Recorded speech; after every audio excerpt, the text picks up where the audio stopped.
We spent some time yesterday, of course, talking about the process of the judgment seat of Christ. And so I just want to iterate one or two of the things that we finished with yesterday, because I'm going to go a bit deeper into one or two of those contexts in relation not to the process of judgment so much, but the principles that will govern the judgment seat of Christ. You know, it's one thing to know what is going to happen, and there's a lot revealed about that, of course, in the Word of God. And we can go in with our eyes wide open as to what we can expect. It's another thing to think about the principles that will govern the decisions that will result in our destiny. So we need to look at that aspect of it a little bit deeper today than we did yesterday. So it's not going to be hopefully a long session. It could be a long session because there are many, many scriptures we could use. We could use, for example, Judges chapter 7. I'll watch the time, and if there's any time we might duck into Judges 7. But we're just going to use mainly New Testament passages this morning. So let's just remind ourselves of where we were yesterday. The process of judgment. The angels raising the dead. Contemporary groups before Christ's judgment throne, beginning with the final generation and working back to Adam. And we saw that was the key message of Matthew chapter 20 and the parable of the vineyard.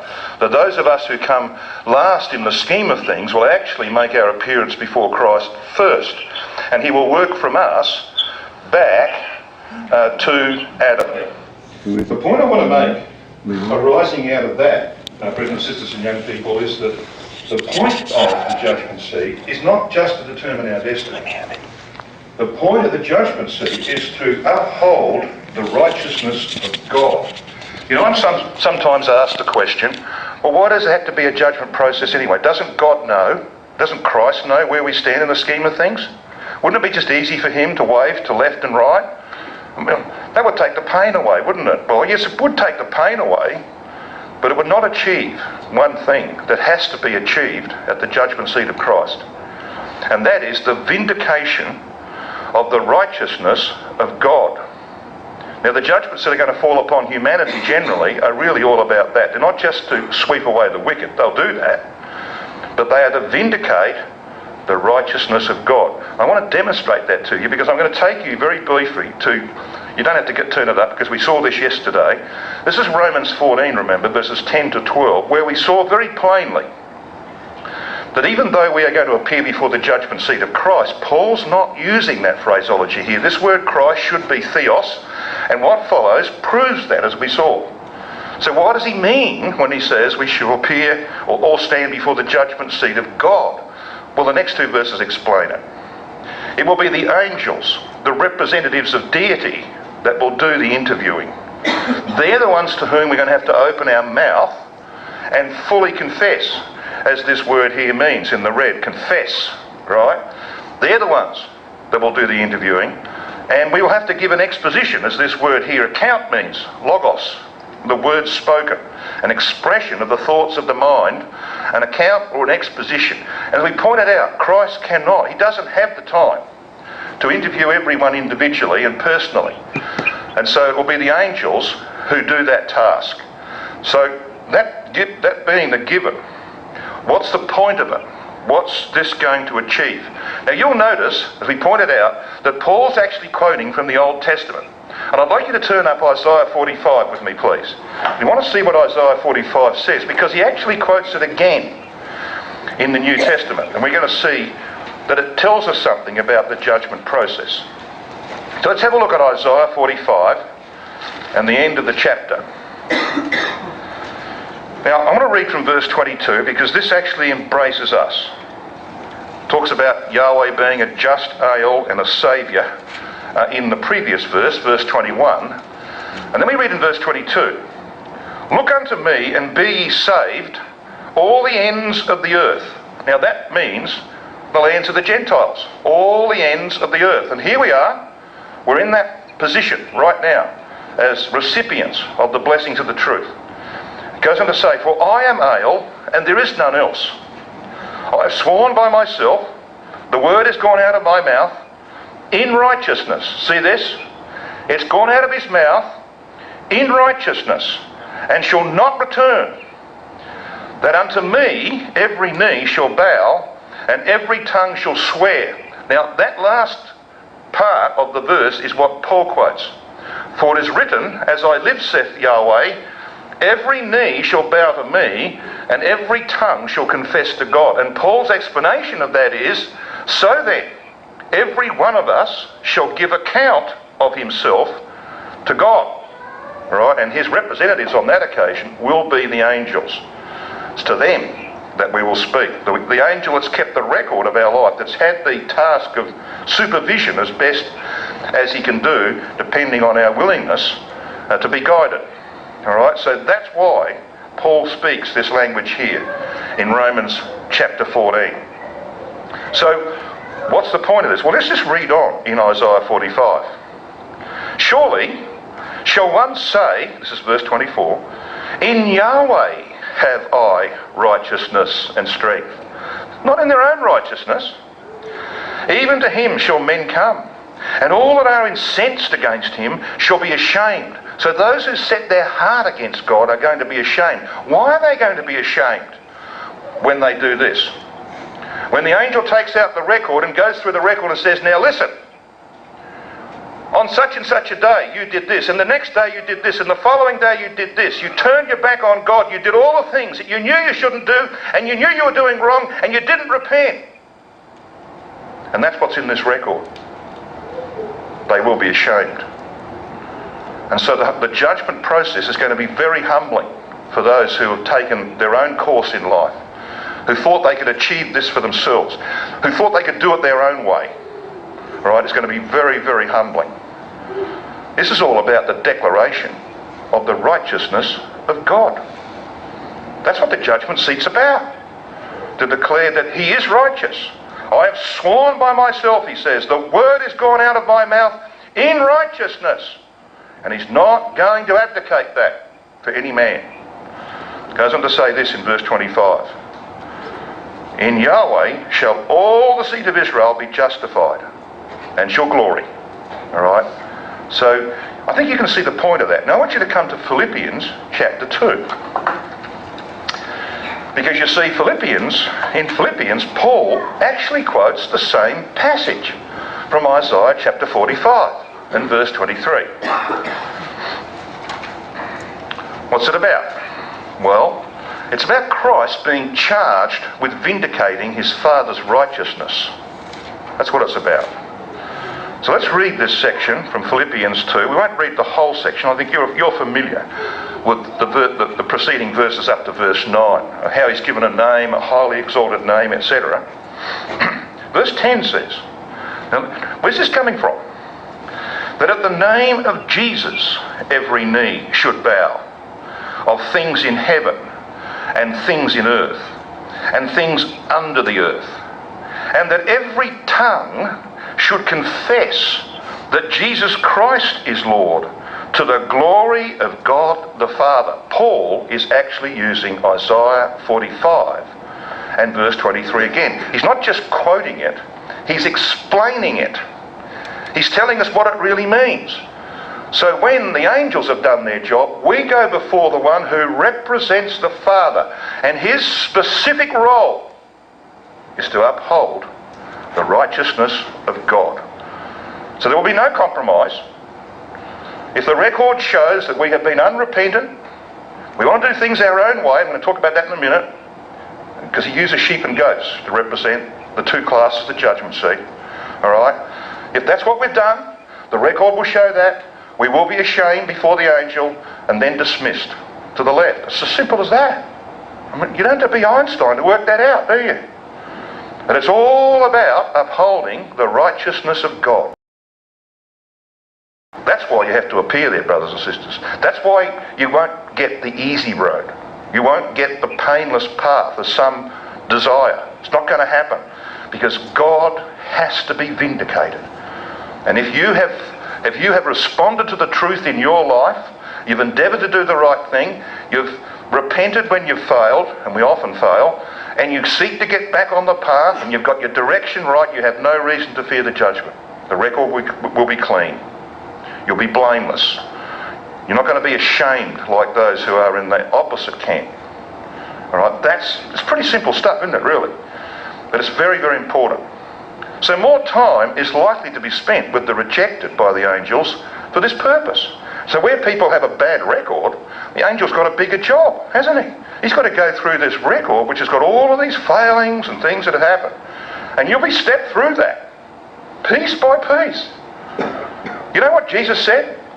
What you do in the closets shall be published upon the housetops. All right? That's going to happen when the angels interview, and it becomes known in your quarter, standing before Mount Horeb, what the angels talk to you about. It'll become public. Even the righteous will be greatly humbled by the experience. As we said yesterday, Peter says, the righteous will scarcely be saved because it will take, won't it, divine mercy, grace, for any of us to be taken to the right hand. And so Nehemiah, who was conscious of his own failings, dedicated man that he was, a man of prayer and action, kept on saying right throughout the book of Nehemiah, you're familiar with the words, aren't you? Oh Yahweh, remember me for good. So when at night we look back upon the day, brothers and sisters, and we recognise some failings, and maybe don't even recognise failings, and we acknowledge that we are weak creatures and that we have fallen short, that we have missed the mark, and we seek the Father's forgiveness, don't forget the other part. Nehemiah didn't forget the other part. Please, blot out my transgressions, but remember me for good. I mean, there's nothing wrong with that, is there? Remember me for good, he said. Because if you have endeavoured to do good, that's recorded, isn't it? It's been recorded by the angel, and that's not going to be blotted out. Only the sins are blotted out of the record, if you've sought forgiveness for them. So that the end of this process is that no flesh will glory in God's presence. No flesh. The rejected, the accepted, doesn't matter who you are. No flesh will glory. The righteousness of God will be seen to be upheld. And it will start with us. Peter says judgment must begin at the house of God.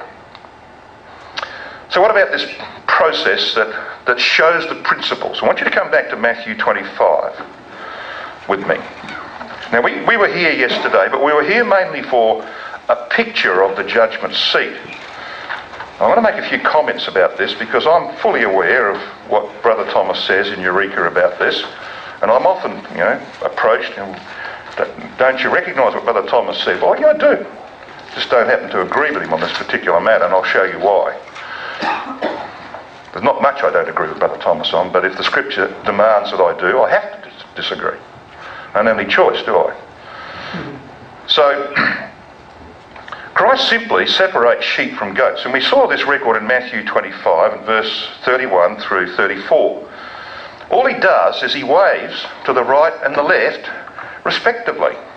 Verse 32 says that, before him shall be gathered representatives of all nations, and he shall separate them one from another, as a shepherd divideth his sheep from the goats. So here you've got the picture of a shepherd. All he's doing is pushing or waving to one side or the other. Here, you're a goat, that way. You're a sheep, this way. So Christ will be sitting upon a throne. We'll be brought before him in contemporary groups, so our brethren will know what the outcome's going to be. Well, they'll see the outcome, all right? And all he will do is look at that person who steps up, smile if they're going to go to the right, and wave them to the right. Great pleasure, joy in that for him and for them. But some, far too many, because there's a suggestion from this verse that the goats are actually more numerous than the sheep. I mean, what do you do if you have 100 goats and 5 sheep? Do you separate the goats from the sheep, or do you separate the sheep from the goats? Well, it's obvious, isn't it? Why go to all the labour of picking out 100 goats when you only got 5 sheep? You pick out the 5 sheep, don't you? There's a strong suggestion in that sadly, there's more goats than sheep. And we want to talk about this because, you see, we choose. It's not that God set a number, this many people will be saved, and sorry about the rest. We actually determine our destiny by choosing to be a sheep or a goat. Now, some people think, oh, that's just too simplistic, Lord. Come on, Now be serious. Be a bit more profound than that. Why sheep and goats? I mean, that's child stuff. No, it's not, as you're going to see. He's very deliberate in choosing sheep and goats, because it's all about character. And that's what's going to determine our destiny. Character. What character are you? Are you a sheep or are you a goat? And we'll get to that in a minute. Some object, of course, as we said yesterday, when they wave to the left, they object. They claim better treatment. And all the Lord does is give them the one-line answer of Matthew 7, verses 22 and 23. Depart from me, ye workers of iniquity, I don't even know who you are. But Lord, we were on the ecclesial list. My name is on the ecclesial list. Sorry, I don't know who you are. How would you feel? Alright? When all have appeared, Christ glorifies the righteous simultaneously. And we read this in Matthew 25 and verse 34. He set the sheep, verse 33, on the right hand, the goats on the left. Then, notice this, then the king shall say to them on his right hand. Now this is before those on the left are removed. Now if you and I were doing this, we'd say, well, let's get rid of this mob over here. Let's get rid of them first. Okay? And then we'll glorify the righteous on the right hand. Wouldn't you do it that way? No. Wouldn't that be more comfortable? Yes. But it's not going to be done that way.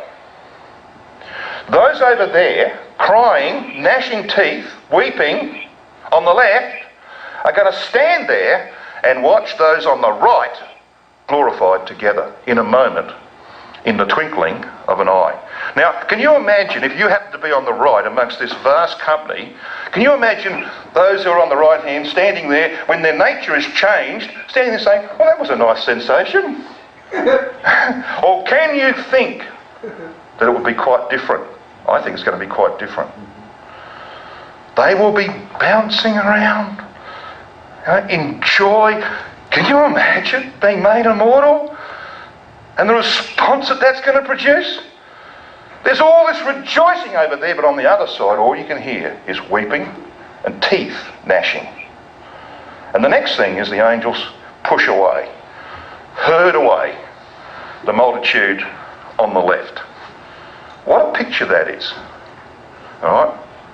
One of the angels' last works, apart from educating the saints in the things that they will have to do in the millennial age, and especially in the 40 years of judgment that will follow Armageddon, is to herd the rejected away.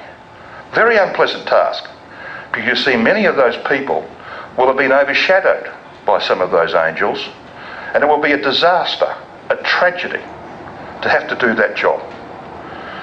I want you to come to 2 Corinthians 5, verses 10 to 11.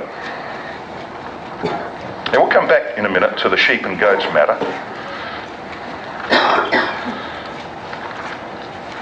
But having just talked briefly about a change of nature, let's just see how Paul comments on that in 2 Corinthians 5.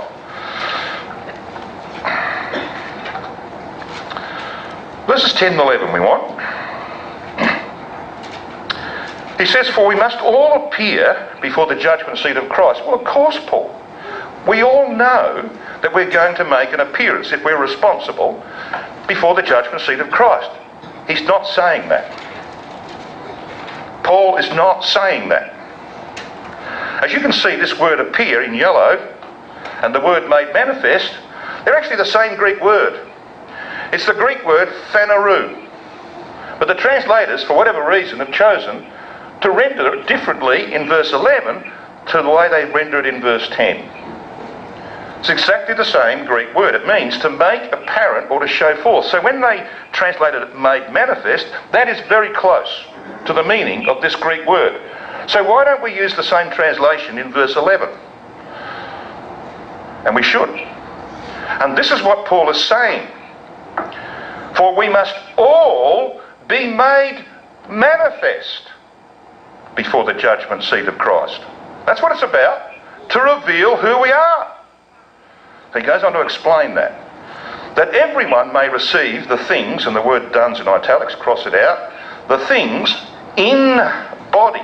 Now that word in there in the Greek is dia, and we use dia, diaphragm, diagram, etc., Dia means through. And discourse is saying that the reward is seen in what happens in the body. He will receive the things through the body. If you've sown to the flesh, you shall of the flesh reap corruption, end up on the left hand. If you've sown to the Spirit, you shall of the Spirit reap life everlasting, end up on the right hand. You get in body the consequences of the choices you've made in life. According to that he hath done, whether good or bad. So Paul says in verse 11, knowing therefore the phobos, the phobia, the terror of the Lord, you don't want to mess around with this God, we persuade me.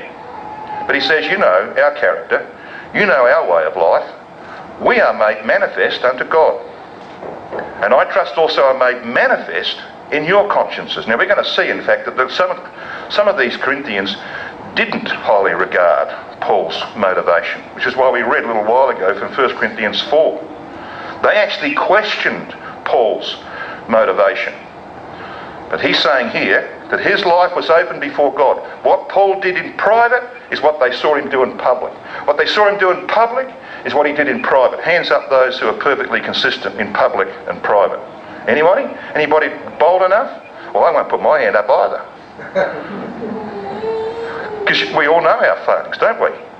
But Paul could say, what you see publicly is what I practice privately. And when you get to that stage of life, you know you're fully committed. All right? So I want you to come back now to Matthew 24:25. I want to talk about sheep and goats. So let's deal with this matter of the parable of the sheep and goats, which, as I said, in Eureka, Brother Thomas presents this as being the national judgment of the nations. Now, there is going to be a national judgment of the nations in which we, the saints, will be involved. And that's all spelled out in Daniel chapter 7. Yeah, there is going to be a national judgment, but this passage is not talking about that. Or you might apply the principle of sheep and goats to the character of the nations, but this parable is not about that national judgment. And he recognises that, in fact, in Eureka itself. You see, this address, Matthew 24:25, is actually one discourse. And we know that from chapter 26 and verse 1. Because chapter 26 verse 1 it says this, and it came to pass when Jesus had finished all these sayings, he said to his disciple, when he had finished all these sayings.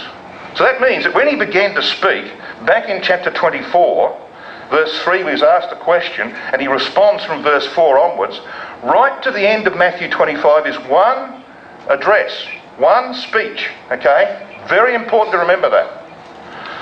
Because you see, there are three parables in Matthew 25 that actually expand upon what he was saying in Matthew 24. So have a look with me at Matthew 24 and verse 45, where he says, who then is a faithful and wise servant, whom his Lord hath made ruler over his household, to give them meat in due season?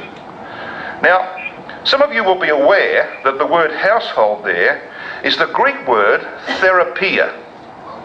We get the English word therapy from it. So what is the ecclesia, brothers and sisters? Is it a prison? No. It's a hospital, isn't it? It's a place of spiritual therapy. Now, I know some ecclesias that are not places of spiritual therapy. And that's sad, because that's what the ecclesia ought to be.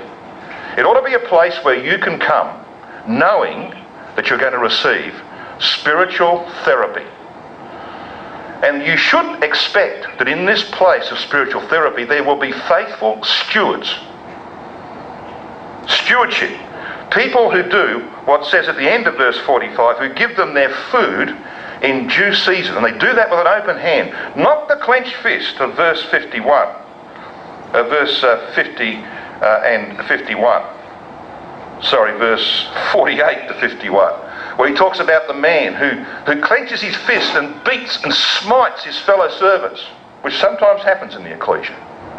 Or it shouldn't happen.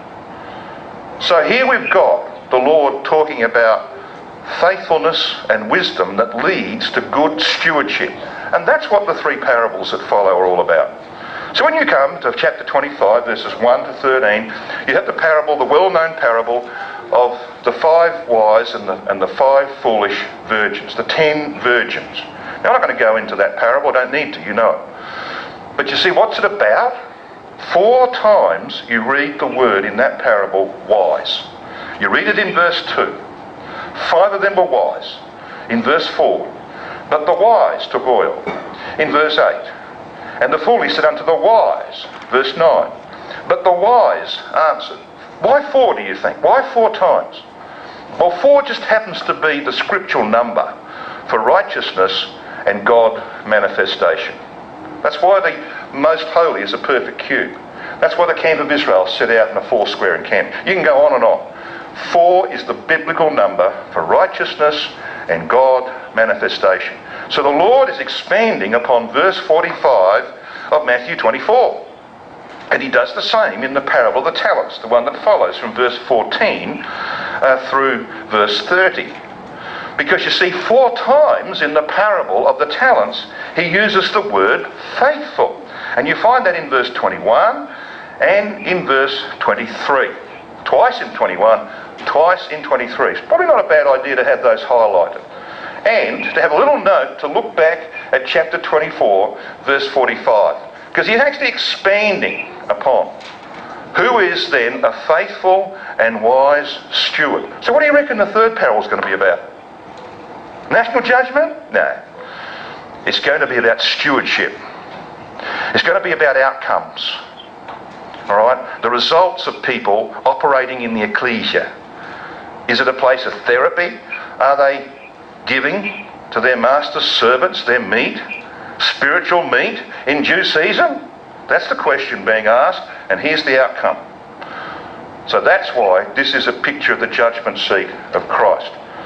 So it's all about that, brothers and sisters. Brother Thomas even recognises that in Eureka, and here are some passages, volume 5, page 43, and page 82, volume 1, page 219, volume 2, page 254, he recognises that the primary role of this parable is in fact about our personal judgment. So what about it? Well, we looked at this passage yesterday. I'm not going to go back into all the detail there. We are going to look a bit more closely at this. Now, we pointed out these characteristics yesterday of sheep and goats. So the Lord is dividing at the judgment seat among the responsible between sheep and goats.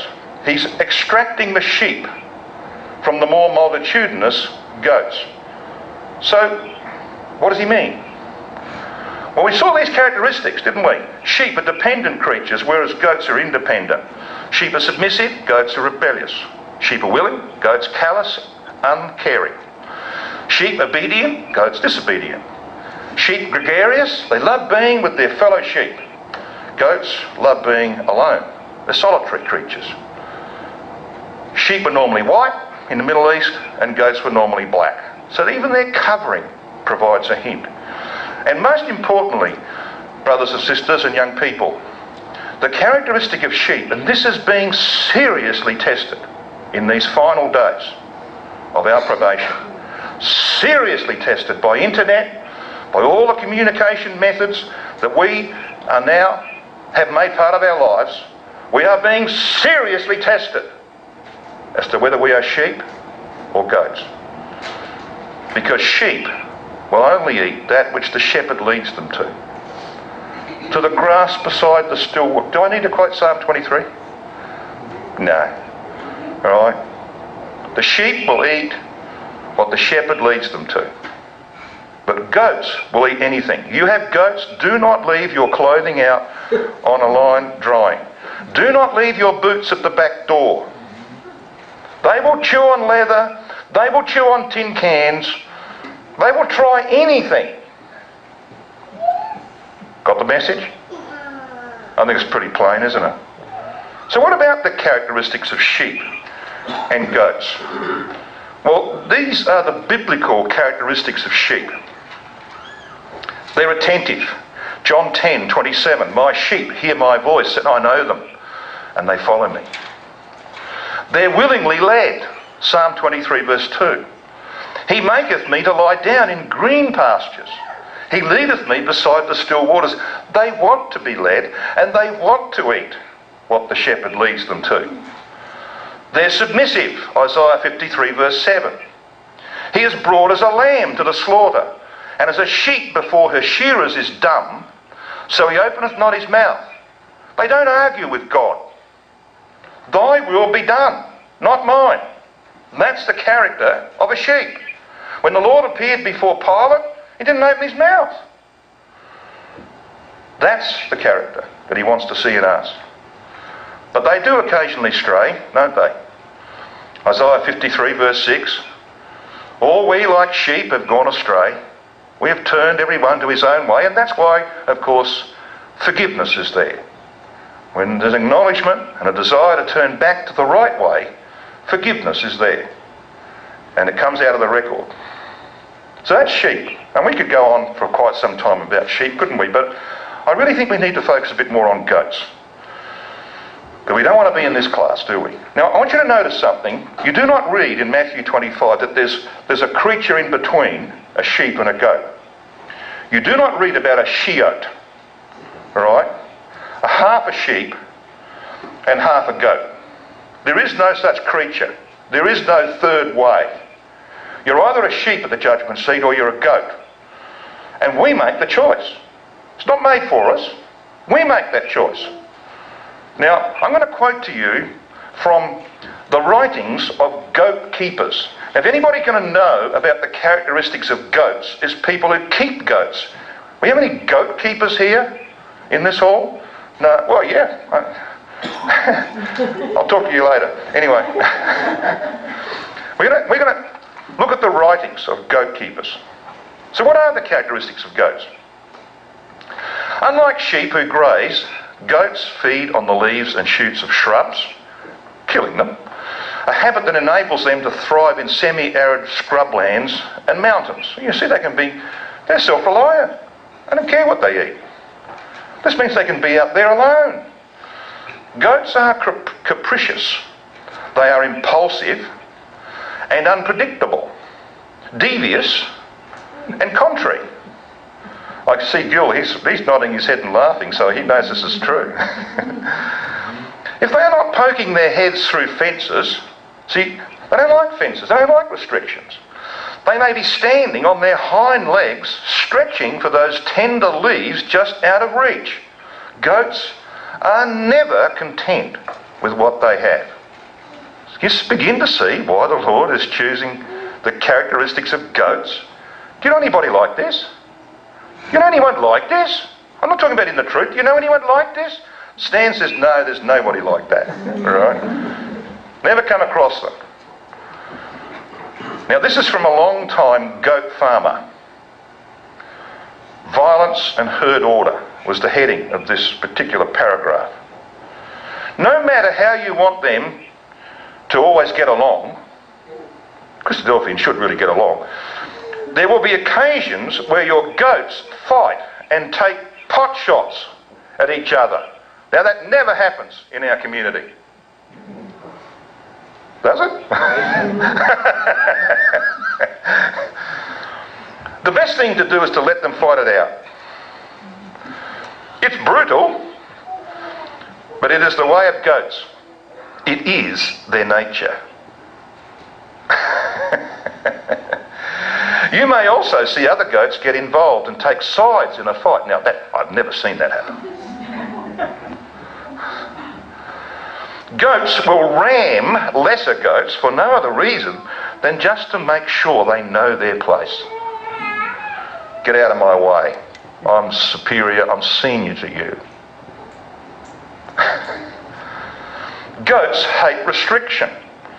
Now, goats are intelligent and playful, but they're impulsive, unpredictable and devious.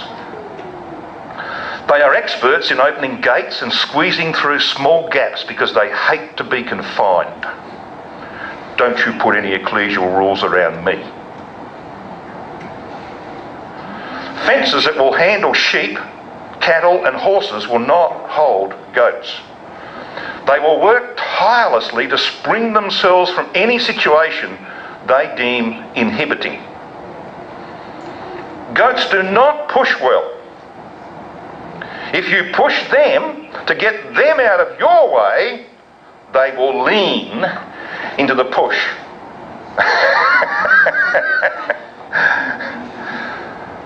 We're talking about human nature here, aren't we? Yeah. That's why Christ chooses sheep and goats. Because the goats are people who have not responded to the truth as they should. Right? The truth hasn't been working in their lives. It hasn't been shaping their attitudes and their characters. That's the problem. Goats are not good followers. Consequently, goats are not very good followers. Gregarious behaviour means they love company, is a term that refers to the flocking or herding instinct which is found strongly in sheep, cattle and horses. Again, this quality is rather weak in goats. They prefer leading or going off on their own. Meat packers use this instinct in sheep and goats to their advantage. They will train an old goat, appropriately called a Judas, to lead sheep to the pens for slaughter. A well-trained Judas will lead group after group of sheep to the slaughter all day long. Never gets his own head cut off.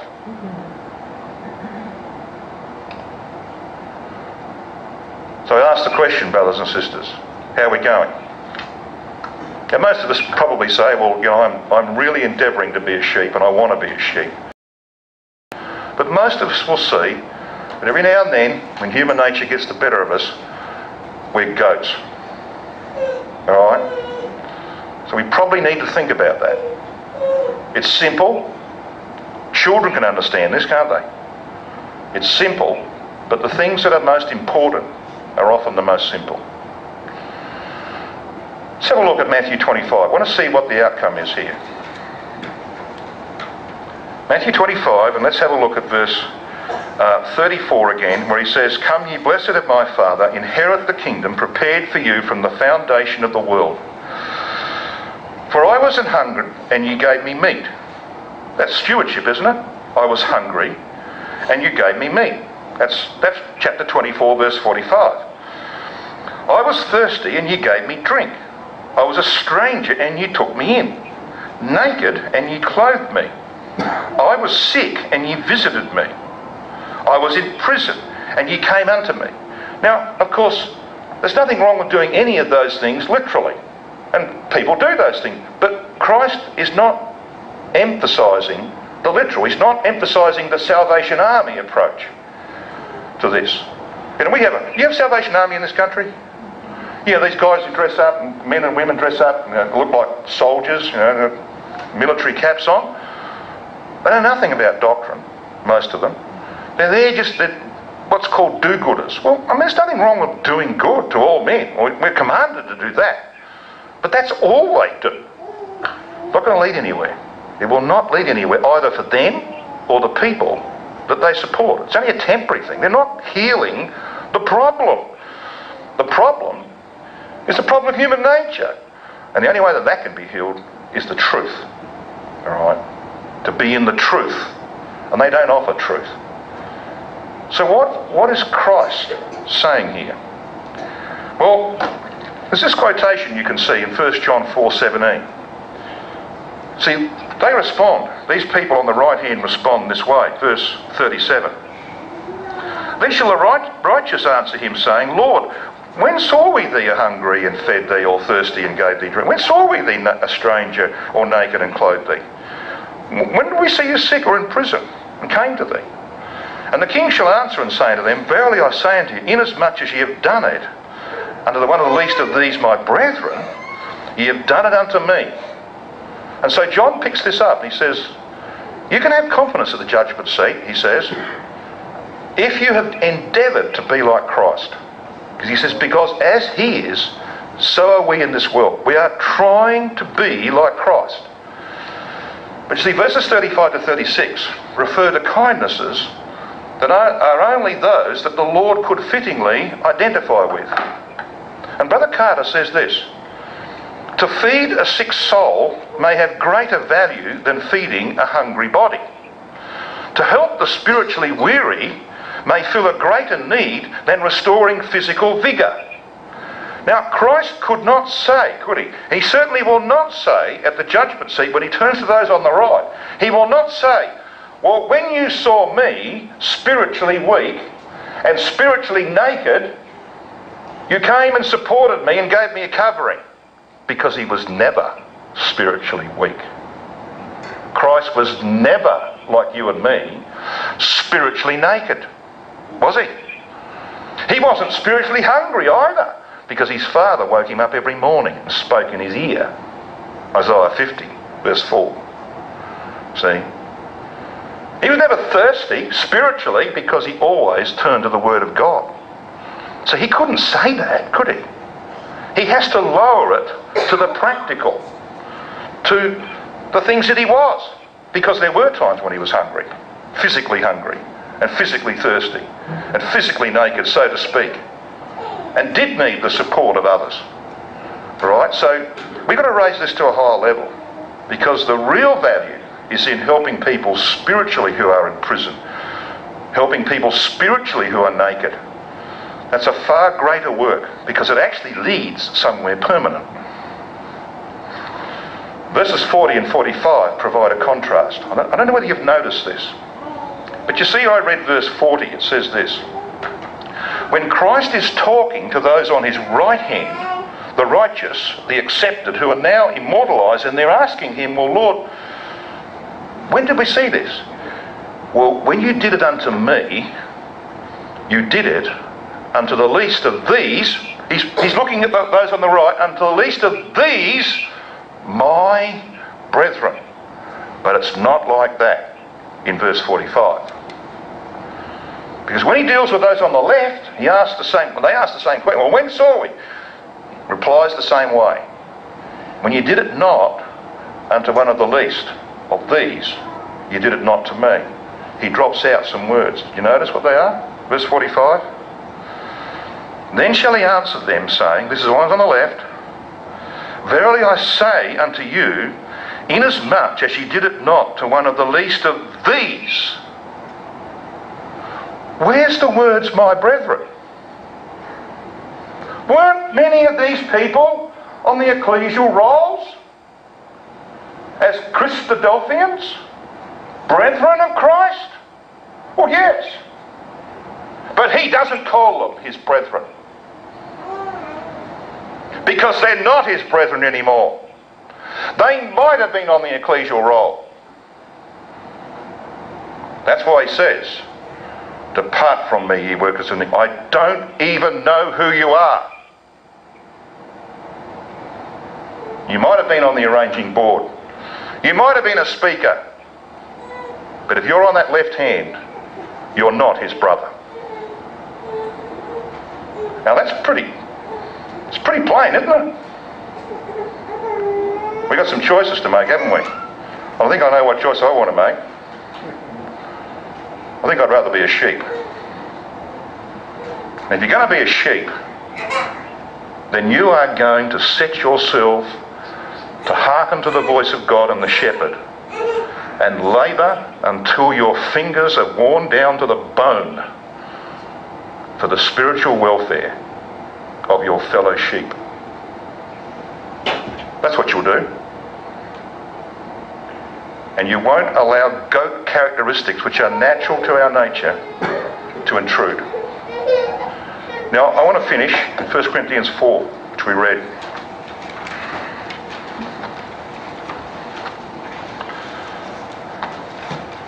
Paul was accused of improper motivation. Let a man, he says in verse 1, so account of us as of the ministers of Christ, which is what he was. And notice this word, stewards. We've just been talking about stewardship, haven't we? It's going to be the key thing at the judgment seat. You're a faithful steward, whether you're male or female, young or old. Stewardship, your way of life. Are you there for someone else? You're there for yourself. Sheep are there for other people. Goats are there for themselves. But some in Corinth said, no, Paul, we know why you do this. You travel around from ecclesia to ecclesia because they give you money, all right? We don't know what you do with the money. You say you're going to give it to the Jerusalem Poor Fund. We don't know that. Show us the receipts, Paul. See, and they accused him of doing what he did for the wrong reason. You do this for self-aggrandizement, Paul. He says, verse 2, moreover, it is required in stewards that a man be found faithful. But with me it is a very small thing that I should be judged of you, because they were judging him, or of a man's judgment. Yea, I judge not mine own self. In other words, he's not going to even pass sentence on himself. He's not going to say, I'm in the kingdom. Because he goes on to say this, verse 4, for I know nothing, and the word by, you need to change that. The RSV correctly translates this word by, right, in verse 4, as against. He says, I know nothing against myself, yet I am not hereby justified, because I can deceive myself. But he that judgeth me is the Lord. Therefore, he says, judge nothing before the time. He's not talking, of course, about making the necessary judgments of life and ecclesial life. He's talking about making judgments of whether someone's worthy or unworthy of the kingdom. You can't. I can't do that. Paul couldn't do that.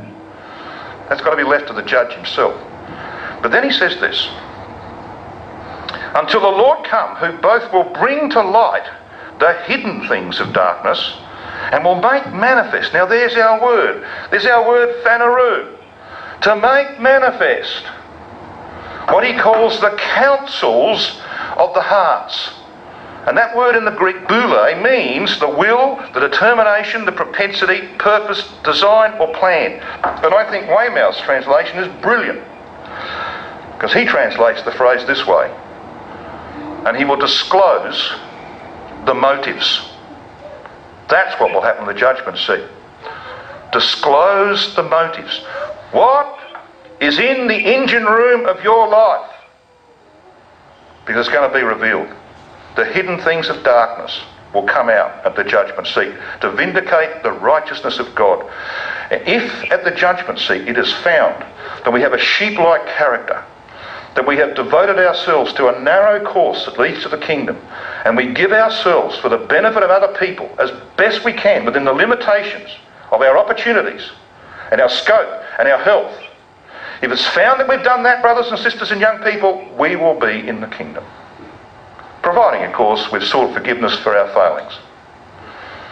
No question about that. We'll be in the kingdom because our motives will be revealed there as being as pure as they can be, given the nature we bear. What about those whose motivation is not right? It's a sad story. But Paul ends this verse by saying, and then shall every man have praise of God. You people at Corinth, some of you people at Corinth are saying, I'm going around, he says, I'm going around for self-aggrandizement. You think I'm looking for human praise? Well, Paul would have said what I would say, brothers and sisters. Human praise might titillate human pride for a few seconds, but it's empty and vain. There's only one praise that's worth having. The praise of God. And you'll get that when the great shepherd smiles at you and waves you to his right.